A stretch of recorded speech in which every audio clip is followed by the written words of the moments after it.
आखिर कौन था राजा पौनरक जो अपने आप को भगवान श्री कृष्ण का स्वरूप और भगवान विष्णु का अवतार मानता था?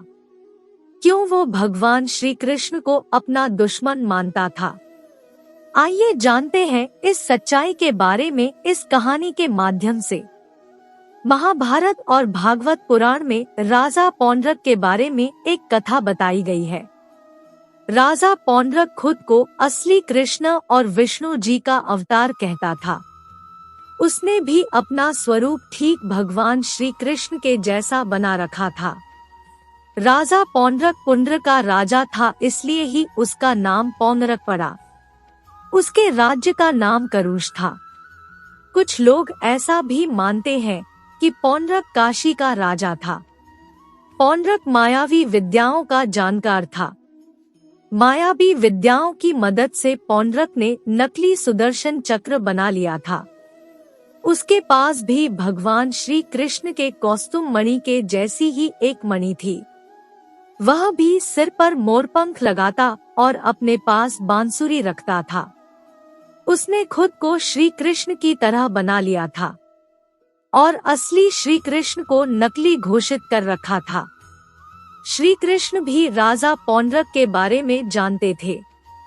उन्होंने शुरुआत में पौंड्रक की गलतियों को क्षमा कर दिया था, लेकिन एक बार राजा पौंड्रक ने द्वारिका में श्री कृष्ण को संदेश भेजा दिया कि मैं भगवान विष्णु का असली अवतार हूँ।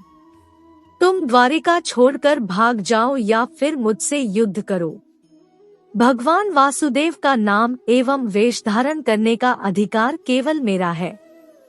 इन चेहरों पर तेरा कोई भी अधिकार नहीं है। तुम इन चेहरों एवं नाम को तुरंत ही छोड़ दो, वरना युद्ध के लिए तैयार हो जाओ।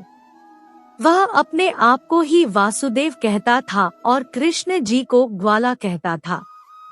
इसके साथ ही उसके राज्य के बहुत से लोग भी उसको भगवान मानकर पूजने लगे थे। काशीराज भी इसके मित्र थे। एक बार जब बलराम जी वृंदावन गए, तब पौंड्रक ने श्री कृष्ण को द्वारिका में अपना दूत भेजकर कहलवाया कि असल भगवान वासुदेव महाराजा पौंड्रक है और आप श्री कृष्ण भगवान के चिन्हों जैसे सुदर्शन चक्र, मोर मुकुट, कौस्तुभ मणि, माला आदि को त्याग दो और पौंड्रक कब भगवान स्वीकार कर लो, अन्यथा आपको भगवान पौंड्रक से युद्ध करना पड़ेगा और वह आपसे इस कारण कुपित है और आपका वध कर देंगे। महाराजा उग्रसेन की सभा द्वारिका में सभी लोग उस दूत के बात को सुनकर हंस पड़े। भगवान श्री कृष्ण ने उग्रसेन महाराजा की राजसभा में ही पौंड्रक के दूत को कहलवा दिया कि मैं अपने चिन्हों को नहीं त्यागूंगा और शीघ्र ही आकर आपके महाराजा की युद्ध की अभिलाषा भी पूरी करूंगा और उनसे युद्ध करने पहुंचूंगा। दूत वापस चला गया और उसने भगवान श्री कृष्ण का संदेश पौंड्रक अपने राजा को दे दिया कि श्री कृष्ण ने आपसे युद्ध की चुनौती स्वीकार कर ली है और वह शीघ्र ही आपसे युद्ध हेतु आएंगे। इसके साथ ही भगवान श्री कृष्ण अपने रथ पर सवार होकर अपने सारथी दारुक को लेकर करुष राज्य की तरफ चल दिए युद्ध करने के लिए। इस समय पौंड्रक करुष से निकलकर काशी नरेश का मेहमान बना हुआ था। तब तक भगवान कृष्ण ने काशी नगरी को चारों तरफ से घेर लिया। राजा पौंड्रक भी बलवान योद्धा था। जैसे ही उसने सुना कि कृष्ण ने काशी को घेर लिया है, तो वह भी युद्ध करने आ पहुंचा। उसकी सेना 2 अक्षौहिणी थी और काशीराज ने भी उसकी मदद की तथा अपनी 3 अक्षौहिणी सेना श्री कृष्ण से लड़ने भेजी। इस तरह 5 अक्षौहिणी सेना श्री कृष्ण से लड़ने के लिए तैयार होकर आई। इस समय पहली बार पौंड्रक और श्री कृष्ण एक दूसरे के सामने आए।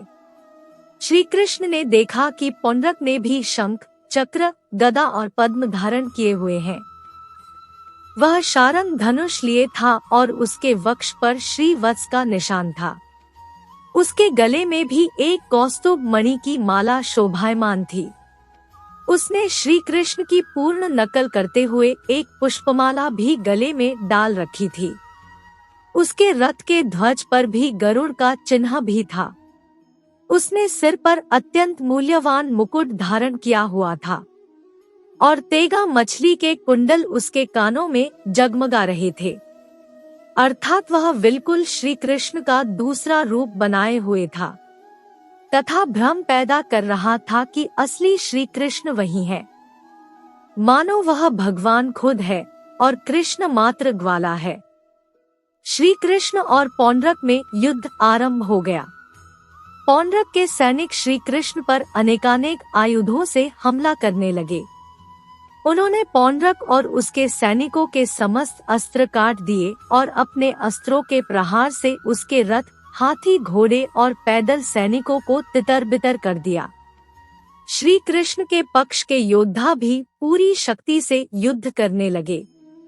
अब श्री कृष्ण ने पौंड्रक को सामने देख उससे कहा कि पौंड्रक, तुमने मुझसे जिन चिन्हों को त्यागने का आदेश दिया था, अब मैं तुम्हें इस मिथ्या रूप को त्यागने के लिए विवश कर दूंगा।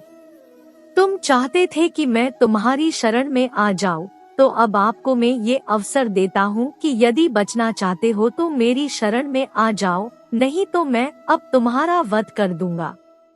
पौंड्रक ने श्री कृष्ण की बात अनसुनी कर दी और इसके बाद दोनों में भीषण युद्ध हुआ।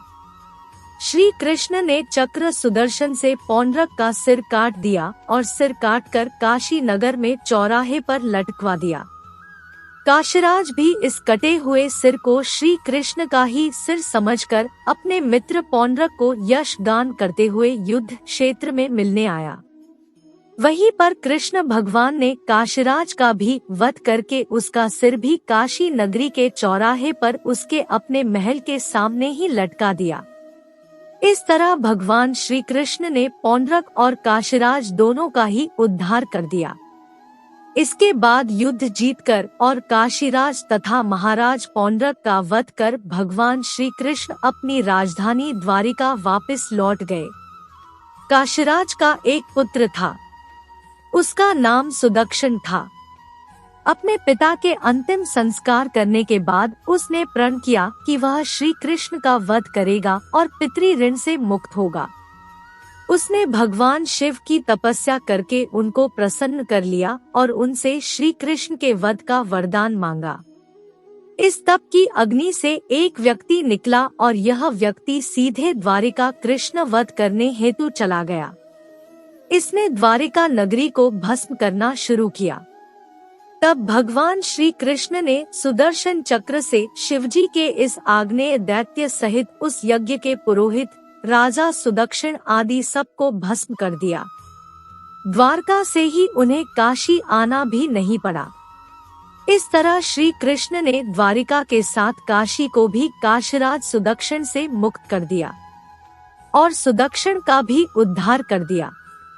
यह थी राजा पौंड्रक की कहानी नकली श्री कृष्ण बनने की। उम्मीद है कि आपको कहानी पसंद आई होगी। राजा पौंड्रक की कथा हमें यह सिखाती है कि हमें कभी भी किसी की नकल नहीं करनी चाहिए। असली हमेशा असली ही होता है। नकल करने के चक्कर में हम खुद का ही नुकसान कर देते हैं। इस तरह की गलती से हमें हमेशा बचना चाहिए। जय श्री कृष्णा।